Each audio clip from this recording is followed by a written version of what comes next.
Hello everybody. Hello everybody. My name is Andre and you're watching Restaurant and Research. This is my very own YouTube channel dedicated to documenting my journey from being a Red Seal chef to a restaurant owner. Now in today's video, I'd like to talk about a very important topic, something that has been on my mind as I'm working through sort of this mental state of transitioning of being a chef, being focused on the food, being focused on sort of the kitchen aspect, to trying to see the bigger picture. And one of these caveats, sort of one of these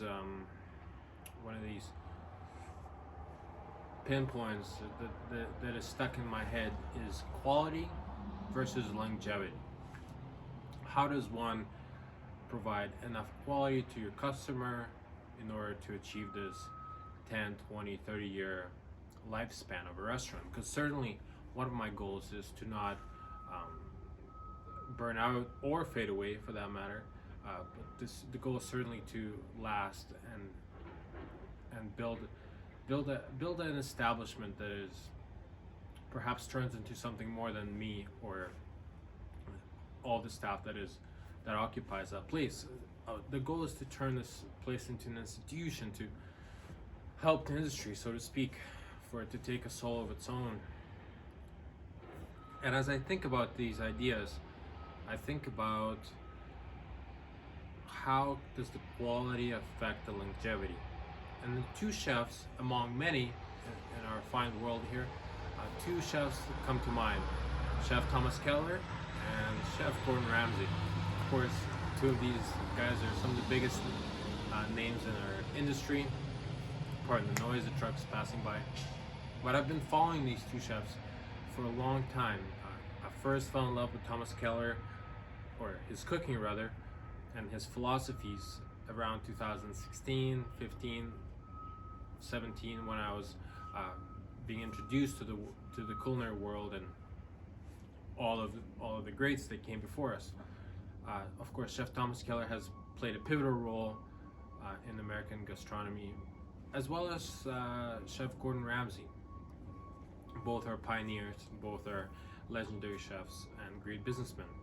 And I've noticed after following them for a while is both of them are celebrating their restaurants being sort of alive and thriving for close to 20 years. I believe Restaurant Gordon Ramsay is going on 25 years, and a very similar number on Thomas Keller's side, his restaurant French Laundry.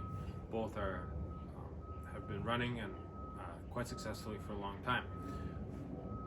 But one of their key comments that I heard from both of them that overlapped is sort of this comment of negative feedback, their focus on negative feedback and how it has helped them to refine their craft, refine their restaurants, and to sort of move on and sort of almost to get away. They're no longer head chefs at those restaurants. They have passed the torch, they have passed the reins of the past to chefs that are younger than them, and perhaps some of these restaurants went through multiple generations of head chefs.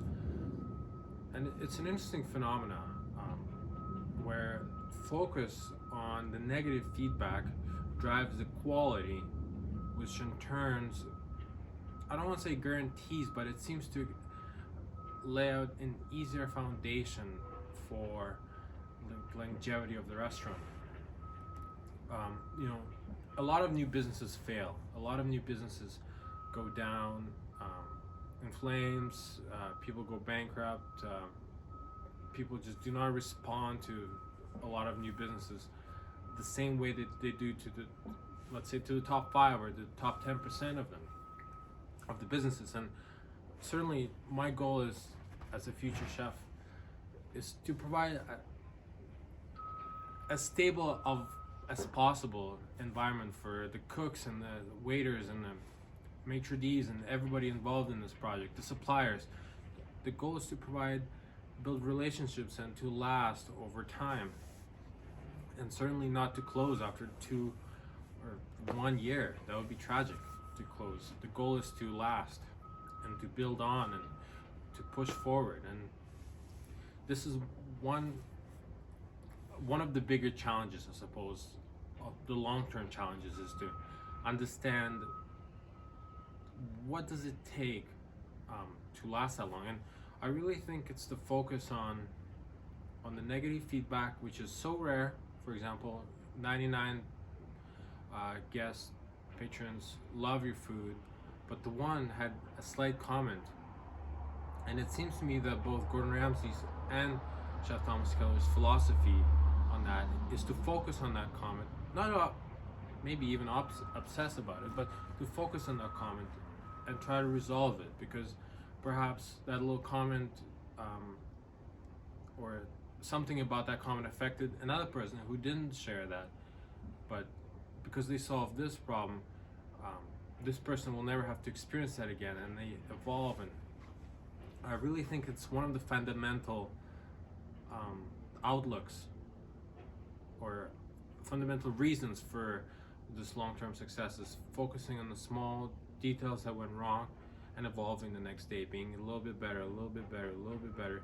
And of course, I think every year that they stay open, they get more and more better, and compound interest takes over 5, 10, 15 years, and they become unstoppable. So this is almost a little note to myself and to you guys, to anybody who's watching and is willing to sort of perhaps share their story, their findings. But I would love to hear from all of you guys who made it this far in this video. What do you think is this sort of the key factor to longevity of a business, right? Why is Amazon, why is Google, why do these companies last? Why do these, in my particular domain, is why do some of these restaurants exist? Paul Bocuse, right? His restaurant in Lyon, going on probably 50 years, right? Why do these restaurants last, and what can we learn from them? So I'm very excited, really. I'm lost for words. Every day I think about my new journey, my new establishment. I have about 4 months of employment left before my contract runs out, and under ideal circumstances I'll move on from being an employee to an owner, sort of without having another job between the two. So anyways, I thought I would share this little note that I found: the quality versus longevity, and and how do they match, how do they correlate. Very interesting. Maybe there's a mathematical equation somewhere out there that can be applied to that, can be solved. Anyways, this has been another episode of Restaurant and Research. My name is Chef Andre, or just Andre for that matter, and I'm documenting my journey from being a chef to a restaurant owner and beyond. Thank you for watching, and take care. Bye now.